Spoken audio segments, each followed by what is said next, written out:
ಎಲ್ಲ ನನ್ನ ಪ್ರೀತಿಯ ಕನ್ನಡ ಮನಸ್ಸುಗಳಿಗೆ ಈ ನಿಮ್ಮನೆ ಹುಡುಗ ಪ್ರಮೋದ್ ಮಾಡುವ ನಮಸ್ಕಾರಗಳು. ಇವತ್ತು ನಾನು ಎಲ್ಲಿದ್ದೀನಿ ಅಂತ ಅಂದರೆ ಮತ್ತಿಗೋಡು ಸಾಕಾನೆ ಶಿಬಿರದಲ್ಲಿ ಇವತ್ತು ನಾನಿದ್ದೀನಿ. ಇದು ಸುಮಾರು ಬೆಂಗಳೂರಿಂದ 211 ಕಿಲೋಮೀಟರ್ ತನಕ ಆಗುತ್ತೆ, 3.5 ಅವರ್ ಜರ್ನಿ ಆಗುತ್ತೆ. ಸೊ ಇಲ್ಲಿ ವಿಶೇಷ ಏನು ಅಂತ ಅಂದರೆ ನಮ್ಮ ದಸರಾ ಅಂಬಾರಿ ಹೊರೋ ಅಂತ ನಮ್ಮ ಕ್ಯಾಪ್ಟನ್ ಅಭಿಮನ್ಯು ಇರೋ ಜಾಗ ಬಂದು ಮತ್ತಿಗೋಡು. ಈ ಶಿಬಿರದಲ್ಲೇ ಇವಾಗ ಅಭಿಮನ್ಯು ಇರೋವಂಥದ್ದು.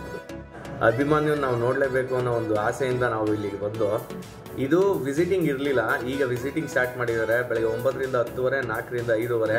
ದೊಡ್ಡವ್ರಿಗೆ 100 ರೂಪಾಯಿ ಚಾರ್ಜ್ ಮಾಡ್ತಾರೆ, ಚಿಕ್ಕ ಮಕ್ಕಳಿಗೆ 50 ರೂಪಾಯಿ ಅಷ್ಟು ಚಾರ್ಜ್ ಮಾಡ್ತಾರೆ ಇಲ್ಲಿ. ಸೊ ಅದಾದಮೇಲೆ ಪಾರ್ಕಿಂಗ್ದು ಚಾರ್ಜಸ್ ಇರುತ್ತೆ. ಈ ಟೈಮಿಂಗ್ಸಲ್ಲಿ ನೀವು ಕರೆಕ್ಟ್ ಟೈಮಿಂಗ್ಸಲ್ಲಿ ಬಂದರೆ ಆವಾಗ ಆನೆಗಳನ್ನ ಕಾಡಿಂದ ಬರ್ತಾರೆ. ಕಾಡಿಂದ ಕರ್ಕೊಂಡ್ಬಂದು ಶೋಗೆ ನಿಲ್ಲಿಸ್ತಾರೆ ಜನಕ್ಕೋಸ್ಕರನೇ. ನಾವು ಹೋಗೋಷ್ಟೊಳಗೆ ತುಂಬ ಜನ ಆಗಲೇ ಸೇರಿ ಟಿಕೆಟ್ಗೋಸ್ಕರ ಕಾಯ್ತಾಯಿದ್ರು. ಸೊ ನಾವು ಒಂದು ಸ್ವಲ್ಪ ಹೊತ್ತು ಕಾಯ್ದೋ, ಎಲ್ಲ ಒಂದ್ಸರಿ ನೋಡ್ದೋ. ಎಲ್ಲಿದೆ ಅಭಿಮನ್ಯು ಅಂದರೆ ಇನ್ನೂ ಕಾಣಿಸ್ತಾ ಇರಲಿಲ್ಲ ನಮ್ಗೆ, ಯಾಕಂದರೆ ಇನ್ನೂ ಎಂಟ್ರಿ ಇರಲಿಲ್ಲ. ಹಾಗೆ ಇಲ್ಲಿ ಇವಾಗ ಟಿಕೆಟ್ ಸಿಕ್ಕಿ ಒಂಚೂರು ಎಂಟ್ರಿ ನಾವು ತೊಗೊತಾ ಇದ್ದೀವಿ. ಎಂಟ್ರಿ ತೊಗೊತಾ ಇದ್ದಂಗೆ ನಮಗಿಲ್ಲಿ ಬೋರ್ಡ್ಗಳು ಹಾಕಿದ್ದಾರೆ, ಯಾವ್ಯಾವ ಆನೆ ಇದೆ, ಏನು ಅದ್ರ ವಯಸ್ಸೆಷ್ಟು, ಏನು ಎಲ್ಲ ಹಾಕಿದ್ದಾರೆ. ಅದ್ರ ಬಗ್ಗೆ ಈಗ ನಾನು ನಿಮ್ಗೆ ತೋರಿಸ್ತೀನಿ, ಬನ್ನಿ ನೋಡಿ. ಅಭಿಮನ್ಯು 58 ವರ್ಷ. ಇದನ್ನು 1970ರಲ್ಲಿ ಕ್ಯಾಪ್ಚರ್ ಮಾಡಿರೋವಂಥದ್ದು. ಅದ್ರ ಫುಲ್ ಡೀಟೇಲ್ಸ್ ಎಲ್ಲ ನೀವು ತಿಳ್ಕೊಬೋದು. ಇದ್ರ ನೆಕ್ಸ್ಟ್ ಬಂದಿದ ತಕ್ಷಣ ಮಹೇಂದ್ರ 41 ವರ್ಷ. ಇದು 2018ರಲ್ಲಿ ಹಿಡಿದಿರೋವಂಥ ಆನೆ. ಫುಲ್ಲು ಡೀಟೇಲ್ಸ್ ಕೊಟ್ಟಿರ್ತಾರೆ, ನೀವೆಲ್ಲ ನೋಡ್ಕೊಳ್ಳಿ. ಸೊ ಹಂಗಾಗಿ ನಾನು ನಿಮಗೆಲ್ಲರಿಗೂ ಇದ್ರ ಬಗ್ಗೆ ಒಂದು ಮಾಹಿತಿ ಸಿಗಲಿ, ಬಂದಿಲ್ದಿರೋರು ಗೊತ್ತಾಗಲಿ ಅನ್ನೋದಕ್ಕೆ ಇದನ್ನು ಅಷ್ಟು ನೀಟಾಗಿ ನಾನು ತೋರಿಸ್ಕೊಂಡು ಬಂದಿದ್ದೀನಿ. ಏಕಲವ್ಯ 39 ವರ್ಷ. 2022ರಲ್ಲಿ ಇದನ್ನು ಕ್ಯಾಪ್ಚರ್ ಮಾಡಿದ್ದಾರೆ. ಆ್ಯಕ್ಚುಲಿ ಇಲ್ಲಿರೋ ಆನೆಗಳು ಒಂಥರ ನೋಡಿದ ತಕ್ಷಣ ತುಂಬ ಖುಷಿ ಆಯಿತು. ನಾನು ನಿಮಗೆ ತೋರಿಸ್ತೀನಿ. ಎಲ್ಲರ ಪ್ರೀತಿಯ ಭೀಮಾ ಇದು. ಭೀಮಾ ಅಂದರೆ ಯಾರಿಗೆ ಇಷ್ಟ ಇಲ್ಲ? ಬರೀ 24 ವರ್ಷ ಆದರೂ ಇದು ಫಿಟ್ನೆಸ್ಸೇ ಬೇಜಾನ್ ಸೂಪರು. 2002ರಲ್ಲಿ ಇದು ಕ್ಯಾಪ್ಚರ್ ಮಾಡಿದ್ದಾರೆ. ಭೀಮನ್ನು ನೋಡಲೇಬೇಕು ಅಂತ ತುಂಬ ಆಸೆ ಇತ್ತು ನಮಗೆ. ಇದು ರಾಮಯ್ಯ ಅಂತ ಆನೆ, 37 ವರ್ಷ. 2017ರಲ್ಲಿ ಇದನ್ನು ಕ್ಯಾಪ್ಚರ್ ಮಾಡಿದ್ದಾರೆ. ನಾನು ಸುಮಾರು ಎಲಿಫೆಂಟ್ ಕ್ಯಾಂಪ್ಸ್ಗೆಲ್ಲ ಹೋಗಿದ್ದೀನಿ, ಬಟ್ ನಮ್ಮ ಆನೆಗಳು ನೋಡೋದೇ ಒಂಥರ ಖುಷಿ. ನೋಡಿ, ಈಗ ಟಿಕೆಟ್ ತೊಗೊಂಡು ನಾವು ಬರ್ತಾ ಇದ್ದಂಗೆ ಆನೆಗಳ್ನ ಇಲ್ಲಿಗೆ ಬರ್ತಾ ಇರ್ತಾರೆ. ಸುಮಾರು ಇನ್ನೊಂದಷ್ಟು ಆನೆಗಳ್ದು ಇಂಟ್ರಡಕ್ಷನ್ ಕೊಡ್ತೀನಿ ನಿಮಗೆ. ಶ್ರೀಕಂಠ 55 ವರ್ಷ. ಇದನ್ನು ಕ್ಯಾಪ್ಚರ್ ಮಾಡಿರೋದು ಬಂದು 2014ರಲ್ಲಿ. ನೋಡಿ ಬಂತು. ಒಂದೊಂದೇ ಆನೆನ ಕರ್ಕೊಂಬಂದು ಶೋಗೆ ಅಂದರೆ ಫೀಡಿಂಗು ಕೊಡ್ತಾರೆ. ಆ ಫೀಡಿಂಗ್ ಕೂಡ ನೀವು ಮಾಡ್ಬೋದು, ಅಂದರೆ ಅದನ್ನು ವೀಡಿಯೋ ಮತ್ತು ಫೋಟೋಸ್ನ ತೆಗಿಯಂಗಿರಲ್ಲ. ಯಾಕಂದರೆ ಬೇರೆ ಎಷ್ಟೋ ಕಡೆ ಕ್ಯಾಂಪ್ಗಳಲ್ಲಿ ದೂರದಲ್ಲಿ ನಿಂತ್ಕೊಂಡು ಅವ್ರು ಫೀಡಿಂಗ್ ಮಾಡಿಸ್ತಾರೆ, ನಾವು ನೋಡ್ಬೋದು. ಬಟ್ ನಮ್ಮ ಒಂದು ಕರ್ನಾಟಕದಲ್ಲಿ ಇರುವಂಥ ಕ್ಯಾಂಪ್ಗಳಲ್ಲಿ ನಾವು ಕೂಡ ಮಾಡ್ಬೋದು. ಫೋಟೋಸ್ ವೀಡಿಯೋಸ್ ತೊಗೊಳಂಗಿಲ್ಲ, ಯಾಕಂದರೆ ಅವರೇ ಸುಮ್ಮನೆ ಕೈಗೆ ಕೊಡ್ತಾರೆ. ಅದನ್ನು ನಾವು ಅದ್ರ ಸೊಂಡ್ಲ ಹತ್ರ ಇಟ್ಬೋದು.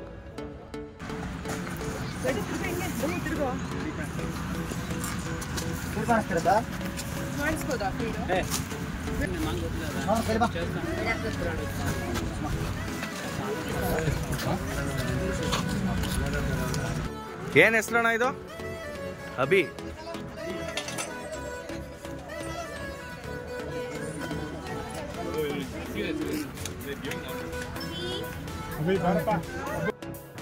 ಒಂದೊಂದೇ ಆನೆನ ಬರ್ತಾನೆ ಇದ್ರು.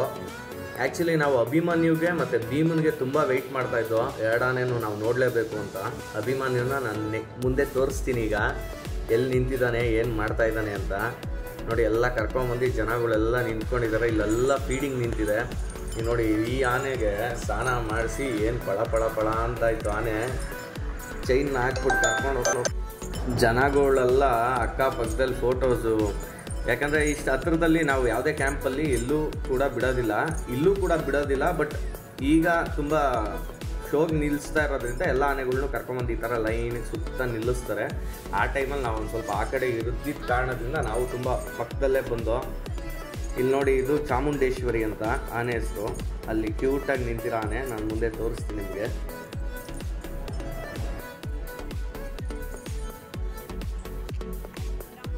ಅಭಿಮನ್ಯು ಇಲ್ವಾ ಅಂತ ಮಾವುತ್ರ ಕೇಳಿದ್ರೆ ಅಲ್ಲಿ ನೋಡಿ, ಅಲ್ಲಿ ನಿಂತಿದ್ದಾನೆ ಅಂತ ತೋರಿಸಿದ್ರು. ನೋಡಿದ್ರೆ ಮದ ಬಂದಿದೆ. ಅಭಿಮನ್ಯು ಮದದಲ್ಲಿದ್ದಾನೀಗ. ಜನವರಿಗೆ ಮದ ಬಂದಿರೋದು. ಸುಮಾರು ಇನ್ನು ಈಗ ಇನ್ನೊಂದು 3 ತಿಂಗಳ ತನಕ ಮಧ್ಯದಲ್ಲಿರ್ತಾನೆ. ಸೊ ಹಂಗಾಗಿ ಇವನು ಮೈ ಮೇಲೆಲ್ಲ ನೋಡಿ ಫುಲ್ಲು ಧೂಳನ್ನ ಎರ್ಚ್ಕೊಂಡು ಆಗ್ತಾ ಇದ್ದಾನೆ. ಯಾರೋ ಒಬ್ಬ ರೀಸೆಂಟಾಗಿ ಅಭಿಮನ್ಯು ಹತ್ರ ಹೋಗಿದ್ನಂತೆ, ಮದ ಬಂದಿರೋ ಆನೆ ಹತ್ರ ತೆಗ್ದು ಎಸ್ತಿದೆ. ಸದ್ಯ ಅವ್ನಿಗೇನು ಅಪಾಯ ಆಗಿಲ್ಲ. ಯಾರೇ ಕೂಡ ತುಂಬ ಆನೆ ಪ್ರೀತಿ ಇದ್ರೂ, ಆನೆ ಮೇಲೆ ಒಂದು ಹುಚ್ಚು ಪ್ರೀತಿ ಇದ್ರೂ ಈ ಥರ ಮದ ಬಂದಿರೋ ಆನೆಗಳ ಹತ್ರ ಯಾರು ಹೋಗಕ್ಕೆ ಹೋಗ್ಬೇಡಿ. ನಾವು ಕೂಡ ತುಂಬ ದೂರದಿಂದ ವೀಡಿಯೋ ಮಾಡಿದ್ದೀವಿ ಅಭಿಮನ್ಯುದು.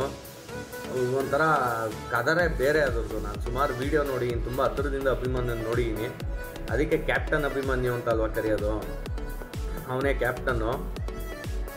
ತುಂಬ ಆಸೆಯಿಂದ ಬಂದಿದ್ದು ನಮಗೆ ದೂರದಿಂದ ಆದರೂ ಅಭಿಮನ್ಯುನ ನೋಡ್ದೋ, ಅದೊಂದು ತುಂಬ ಸಂತೋಷ ಆಯಿತು.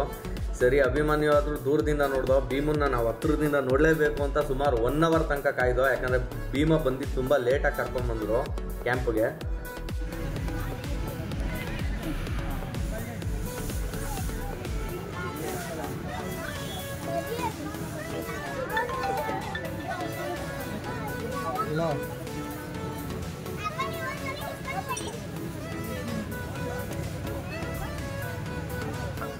ನೀವೇ ಕೇಳಿಸ್ಕೊಳ್ಳಿ ಯಾವ ಥರ ಮಕ್ಕಳಿಂದ ಹಿಡಿದು ಎಲ್ಲರೂ ಬಂದು ಎಷ್ಟು ಎಂಜಾಯ್ ಮಾಡ್ತಾ ಇದ್ದಾರೆ ಅಂತ.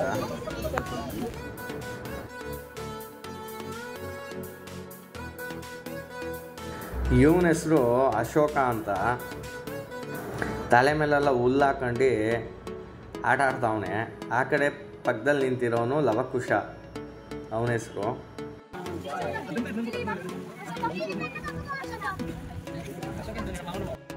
ಹಾಗೆ ನೋಡಿ ಇವನ ಹೆಸರು ಅಭಿ ಅಂತ ಈ ಆನೆ ಹೆಸರು.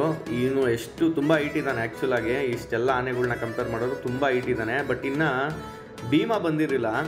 ಬಟ್ ಮಹೇಂದ್ರ ಆನೆನ ನೋಡಬೇಕಾಯಿತು. ಮಹೇಂದ್ರನ ಆ ಕಡೆಗೆ ನಿಲ್ಲಿಸಿದ್ರು. ಸರಿ, ಮಹೇಂದ್ರ ನೋಡೋಣ ಈಗ, ಬನ್ನಿ.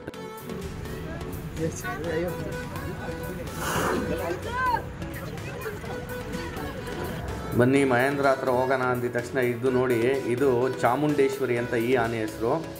ಈ ಕಡೆ ಚಿಕ್ಕದಾಗಿರೋ ಆನೆ ಹೆಸರು ಚೌಡೇಶ್ವರಿ ಅಂತ ಇಕ್ಕಿದ್ದಾರೆ. ಪಕ್ಕದಲ್ಲಿರೋದೇ ಮಹೇಂದ್ರ. ಈ ಮಹೇಂದ್ರ ಆನೆನ ಈ ಕಡೆ ಯಾಕೆ ಸಪ್ರೇಟಾಗಿ ನಿಲ್ಲಿಸಿದ್ದಾರೆ ಅಂತ ಅಂದರೆ ಅವನು ಸ್ವಲ್ಪ ರಫ್ ಆ್ಯಂಡ್ ಟಫ್ ಅಂತಲೂ ಕೂಡ ಹೇಳ್ತಾರೆ. ಸೊ ಇಲ್ಲಿಗೆ ಬಂದಿದ ತಕ್ಷಣ ನಾವು ಅದ್ರದ್ದು ಒಂದು ದಂತ ಎಲ್ಲ ಮುಟ್ಟಿ ಫೀಲ್ ಮಾಡಿದೋ. ಅದು ಎಷ್ಟು ನೈಸಾಗಿತ್ತು ಅಂದರೆ, ನೀವು ನೆಕ್ಸ್ಟು ಈ ಥರ ಒಂದು ಫೀಡಿಂಗ್ ಕ್ಯಾಂಪ್ಗೆ ಈ ಜಾಗಕ್ಕೆ ನೀವು ಬಂದಾಗ ನೀವು ಅದನ್ನು ಮುಟ್ಟಿ ಫೀಲ್ ಮಾಡ್ಬೋದು. ಆ ಒಂದು ಲೀನಿಯನ್ಸ್ ತನಕ ಇಲ್ಲಿ ಇದೆ. ಯಾರು ಬೇಕಾದ್ರೂ ಹೋದಾಗ ಅದನ್ನು ಮುಟ್ಬೋದು. ಅಂದರೆ ಮುಟ್ಟೋದು ಅಂದರೆ ಇದನ್ನೆಲ್ಲ ಮಾಡಬಾರ್ದು, ಮುಟ್ಟಿ ನೋಡ್ಬೋದು, ಅದ್ರ ಫೀಲ್ ತೊಗೋಬೋದು. ನಾವು ಕೂಡ ಆನೆ ದಂತ ಇದೆ, ಮಹೇಂದ್ರ ಆನೆದು ದಂತ ಎಲ್ಲ ತುಂಬ ಮುಟ್ಟಿದೋ. ಒಂಥರ ಖುಷಿ ಆಯಿತು ಆ ದಂತ ಎಲ್ಲ ಮುಟ್ಟಿದ್ದು ನೋಡಿ ಹಂಗೆ. ನೆಕ್ಸ್ಟು ಎಲ್ಲ ಥರ ಒಂದು ಅಂಬಾರಿ ಹೊರೋವಂಥ ಒಂದು ಶಕ್ತಿ ಇರೋವಂಥ ಆನೆ ಅಂತಲೇ ಈ ಆನೆನ ಕರೀತಾರೆ, ಮಹೇಂದ್ರನ. ಅಷ್ಟು ಒಂದು ಒಳ್ಳೆ ಆನೆ ಅಂತಲೂ ಹೇಳ್ತಾರೆ. ಅಂಥ ವೆಯ್ಟ್ ಇರೋವಂಥ ಆನೆ.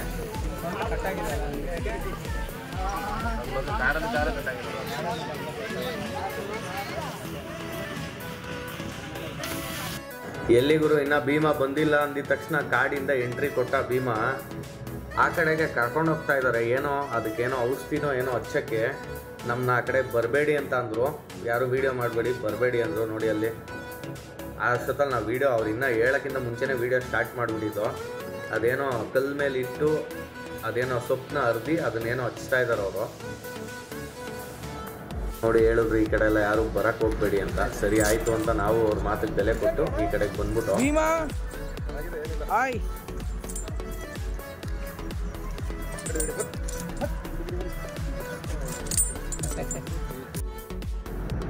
ಆ ಭೀಮನ್ಗೆ ತಲೆಗೆ ಔಷಧಿ ಎಲ್ಲ ಹಾಕಿ ಕರ್ಕೊಂಡು ಬರ್ತಾ ಇದ್ದಾರೆ ಅವರ ಕಾವಾಡಿಗ ಮತ್ತು ಮಾವುತರು ಇಬ್ರು. ಈ 24 ವರ್ಷಕ್ಕೆ ಭೀಮ ಯಾವ ಲೆವೆಲ್ಗೆ ಹೈಟು ಪರ್ಸ್ನಾಲಿಟಿ ಇದ್ದಾನೆ ಅಂದರೆ ಸೂಪರಾಗಿ ಇದ್ದಾನೆ. ಅವ್ನು ನೋಡೋಕ್ಕೆ 2 ಕಣ್ಣು ಸಾಲಲ್ಲ ನಿಜವಾಗ್ಲೂ. ಭೀಮ ಒಂಥರ ಅಟ್ರಾಕ್ಷನ್. ಆ ಲೆವೆಲ್ಗೆ ಅವನು ಅಷ್ಟು ಕ್ಯೂಟಾಗಿ ಕಾಣಿಸ್ತಾನೆ, ಅಷ್ಟು rough and tough height personality ಆಗು ಕಾಣಿಸ್ತಾನೆ. ಭೀಮ ಬರ್ತಾ ಇದ್ದಂಗೆ ಎಲ್ಲ ಜನ ಯಾವ್ಯಾವ ಆನೆ ಹತ್ರ ಇದ್ರೋ ಎಲ್ಲರೂ ಈ ಕಡೆ ಬರೋಕ್ಕೆ ಸ್ಟಾರ್ಟ್ ಮಾಡೋರು ಭೀಮನ್ ನೋಡೋಕ್ಕೆ. ನೋಡಿ ಹೊಟ್ಟೆ ಹಸ್ಬಿಟ್ಟೈತೇನೋ, ಕಾಡ್ಗೋಗಿ ಚೆನ್ನಾಗಿ ಮೇಯ್ಕೊಂಬಂದರು. ಈಗ ಮತ್ತೆ ಫೀಡಿಂಗ್ ಸ್ಟಾರ್ಟ್ ಆಗುತ್ತೆ ಭೀಮನ್ಗೆ. ಸರಿ, ಒಂದು ಸ್ವಲ್ಪ ಭೀಮನ್ ಬಗ್ಗೆನೂ ವಿಚಾರಿಸೋಣ ಅವ್ರ ಮಾವುತ್ರ ಹತ್ರ. ಕರ್ಕೊಂಬಂದು ಈಗ ಫೀಡಿಂಗ್ ಹತ್ರ ನಿಲ್ಲಿಸಿದ್ದಾರೆ. ಬಟ್ ಅವನು ತಲೆ ಮೇಲೆ ಸೊಂಡ್ಲು ತೆಗೆದು ಹಿಂಗೆ ಮಾಡ್ಕೊತಾನೆ ಇದ್ದ. ಯಾಕೆ ಆನೆಗಳು ಆ ಥರ ಮಾಡ್ತಾ ಇರುತ್ತೆ ಅಂತ ಕೇಳಿದ್ದಕ್ಕೆ, ಇಲ್ಲಿ ಏನು ನೀವು ಇವಾಗ ಈಗೇನು ನೋಡ್ತಾ ಇರ ಇಲ್ಲಿ ಒಂಥರ ನೀರು ಥರ ಇದೆ ತಲೆ ಮೇಲೆ. ಯಾಕೆ ಏನಾಯಿತು ಅಂತ ಕೇಳಿದ್ರೆ ಅದಕ್ಕೆ ಗಾಯ ಆಗ್ಬಿಟ್ಟಿದೆ ಅಲ್ಲಿಗೆ. ಆ ಗಾಯ ಆಗಿರೋ ಕಾರಣದಿಂದ ಈ ನೊಣ ಏನಾದ್ರು ಇದು ಬರುತ್ತೆ ಅನ್ನೋದಕ್ಕೆ ಇರಿಟೇಷನ್ ಆಗಿ ಆನೆಗಳು ಆ ಸೊಂಡ್ಲುಲಿ ಗಾಳಿ ಉರ್ಬೋದು ಅಥವಾ ಒಂದು ಹುಲ್ಲನ್ನ ತೆಗೆದು ತಲೆ ಮೇಲೆ ಹಾಕೊಳ್ಳೋ ಅಂಥದ್ದನ್ನ ಮಾಡ್ತಾ ಇರುತ್ತೆ ಅಂತ ಹೇಳಿದ್ರು. ನಾವು ಕೇಳಿದ್ರು ಯಾಕೆ ಗಾಯ ಆಗಿದೆ ಅದಕ್ಕೆ, ಆನೆನ ಯಾಕೆ ಗಾಯ ಆಗಿದೆ ಅಂತ ಕೇಳಿದ್ದಕ್ಕೆ ಅವ್ರು ಹೇಳಿದ್ದು, ಈಗ ನಿಮ್ಗೆಲ್ಲರಿಗೂ ಗೊತ್ತಿರೋ ಒಂದು ವಿಷಯ ಹೇಳ್ತೀನಿ. ಕರಡಿ ಅನ್ನೋ ಒಂದು ಆನೆನ ಅಭಿಮನ್ಯು, ಕ್ಯಾಪ್ಟನ್ ಅಭಿಮನ್ಯು ಟೀಮಲ್ಲಿ ಹೋದಾಗ ಭೀಮನು ಕೂಡ ಬಲಿಷ್ಠವಾದ ಒಂದು ಆನೆನೇ, ಆ ಟೈಮಲ್ಲಿ ಗಾಯ ಆಗಿದೆಯಂತೆ. ನಾವು ಕೇಳ್ದು ಆ ಟೈಮಲ್ಲಿ ತಲೆ ಮೇಲೆ ಯಾವ ಥರ ಹೆಂಗೆ ಗಾಯ ಆಗೋಕ್ಕೆ ಸಾಧ್ಯ ಅಂತ ಕೇಳಿದ್ದಕ್ಕೆ ಅಲ್ಲಿ ಎಷ್ಟೋ ಮರ ಗಿಡಗಳು ಮಧ್ಯದಲ್ಲಿ ಇವು ಫೈಟಿಂಗಿಗೆ ಹೋದಾಗ ಕಟ್ಟಿ ಇದೆಲ್ಲ ಟಚ್ ಆಗಿ ಅಲ್ಲಿ ಚರ್ಮ ಕಿತ್ತೋಗಿದೆಯಂತೆ. ಸೊ ಹಂಗಾಗಿ ಭೀಮನಿಗೆ ಒಂಚೂರು ಗಾಯ ಆಗಿದೆ. ಈಗ ಅದೆಲ್ಲ ಅದಕ್ಕೆ ದೊಡ್ಡ ವಿಷಯ ಅಲ್ಲ, ಬಟ್ ಆ ಥರ ಫೈಟ್ಗೆಲ್ಲ ಹೋದಾಗ ಚಿಕ್ಕಪುಟ್ಟ ಆಗುತ್ತೆ. ಅದು ಎಷ್ಟೋ ಜನಕ್ಕೆ ನಮ್ಗೆ ಗೊತ್ತೇ ಇರಲ್ಲ. ಸೊ ಅದ್ರ ಬಗ್ಗೆ ನಾವು ಕೇಳಿದ್ದಕ್ಕೆ ಅವರು ಹೇಳಿದ್ದು ಆ ಲೆವೆಲ್ ಫೈಟ್ರ್ ಅಂತೆ ಭೀಮನು ಕೂಡ. ಕಡ್ಡಿಗಳು, ಆ ಮರದ ಕಡ್ಡಿ, ಮರದ ಕೊಂಬೆಗಳೆಲ್ಲ ಟಚ್ ಆಗಿ ಅಲ್ಲಿ ಗಾಯ ಆಗಿರೋ ಕಾರಣದಿಂದ ಅದು ಕೂಡ ಆ ಸೊಂಡ್ಲುಲಿ ತೆಗ್ದು ಅಥವಾ ಕಿವಿಲಿ ಗಾಳಿ ಇದು ಮಾಡ್ಕೊಂಡು ಸೊಂಡ್ಲುಲಿ ಆ ಗಾಳಿ ಆಡ್ತಾ ಇರುತ್ತೆ ಅಥವಾ ಹುಲ್ಲನ್ನ ತೆಗ್ದು ತಲೆಗೆ ಹಾಕೊತಾ ಇರುತ್ತೆ. ಸೊ ಇಷ್ಟು ಮಾಹಿತಿ. ಕರಡಿನ ಹಿಡಿಯೋಕೆ ಹೋದಾಗ ಇದಕ್ಕೂ ಒಂಚೂರು ಗಾಯ ಆಗಿದೆ ನೋಡಿ, ಅದು ಮಾಡ್ಕೊತಾನೆ ಇದೆ ಈಗ ಸೊಂಡ್ಲುಲಿ. ಅಂತೂ ಇಂತೂ ಭೀಮನ್ ನೋಡೋಕೆ ಎರಡು ಕಣ್ಸಾಲಲ್ಲ ನಿಜವಾಗ್ಲೂ. ಯಾರೇ ಆಗಿ ಮತ್ತಿಗೋಡ್ಗೆ ಕ್ಯಾಂಪ್ಗೆ ಯಾರೇ ಬಂದರೂ ಈ ಅಭಿಮನ್ಯು ಮತ್ತು ಭೀಮ ಇವೆರಡು ಮತ್ತು ಮಹೇಂದ್ರ ಮತ್ತು ಎಲ್ಲ ಏಕಲವ್ಯ, ಅಭಿ, ಅಶೋಕ, ರಾಮಯ್ಯ ಅನ್ನೋ ಆನೆ, ಎಲ್ಲ ಆನೆಗಳನ್ನ ಕೂಡ ನೀವು ನೋಡ್ಬೋದು. ಸುಮಾರು 18 ಆನೆ ಇದೆ ಇಲ್ಲಿ. ಅಂಬಾರಿ ಬರೋ ಆನೆನೂ ಸೇರಿ 18 ಆನೆ ಇರೋವಂಥ ಒಂದು ಈ ಕ್ಯಾಂಪು. ಇಲ್ಲಿ ಒಂದು 3 ತಿಂಗಳಿಂದ ಮಾತ್ರ ಈಗ ಜನಕ್ಕೆ ಅವಕಾಶ ಇರೋವಂಥದ್ದು. ಮಾವುತರುಗಳು ಹೇಳಿರೋ ಪ್ರಕಾರವಾಗಿ ಇನ್ನು ಅಭಿಮನ್ಯುಗೆ ಇನ್ನೊಂದು 2 ರಿಂದ 3 ತಿಂಗಳು ತನಕ ಮಧ್ಯದಲ್ಲಿರ್ತಾನೆ. ಅದಾದಮೇಲೆ ಅಭಿಮನ್ಯು ಕೂಡ ಇದೇ ಥರ ಭೀಮ ಇವು ಎಲ್ಲ ಆನೆಗಳ ಮಧ್ಯದಲ್ಲಿ ಬಂದು ಅಭಿಮನ್ಯುನೂ ನಿಂತಿರ್ತಾನೆ. ನೀವು ಕೂಡ ಹೋಗಿ ಅಭಿಮನ್ಯುನ ಮಾತಾಡಿಸ್ಬೋದು, ನೋಡ್ಬೋದು ಹತ್ರದಿಂದ. ಫೀಡಿಂಗ್ ಆದರೆ ಆ ಫೀಡಿಂಗ್ ಕೂಡ ಮಾಡ್ಬೋದು ನೋಡಿ. ಆ ಹುಲ್ ಮಧ್ಯದಲ್ಲಿ ಭತ್ತ ತುಂಬಿ ಅವರೇ ಕೊಡ್ತಾ ಇದ್ದಾರೆ. ಬಟ್ ನೀವು ಕೊಡಲೇಬೇಕು ಅಂತ ನೀವು ತುಂಬ ಒಂದು ರಿಕ್ವೆಸ್ಟ್ ಮಾಡಿಕೊಂಡ್ರೆ ಆ ಟೈಮಲ್ಲಿ ನೀವು ಬೇಕಾದ್ರೆ ಒಂದು ಆನೆ ಸೊಂಡ್ಲು ಕೈಲಿ ಅದು ಫೀಡಿಂಗ್ನ ಕೊಡ್ಬೋದು. ಅದೊಂಥರ ಖುಷಿನೇ ಬೇರೆ ಇರುತ್ತೆ. ಸೊ ಅಂತೂ ಇಂತೂ ಈ ಮಾಹಿತಿ ಅಥವಾ ಒಂದು ಈ ಸಾಕಾನೆ ಶಿಬಿರದ ಬಗ್ಗೆ ನಿಮಗೆ ಈ ವಿಡಿಯೋ ಇಷ್ಟ ಆಗಿದ್ರೆ ಲೈಕ್ ಮಾಡಿ, ಶೇರ್ ಮಾಡಿ, ಸಬ್ಸ್ಕ್ರೈಬ್ ಮಾಡಿ ಹಾಗೂ ಬೆಲ್ ಐಕಾನ್ ಒತ್ತಿ. ನಮಸ್ಕಾರ.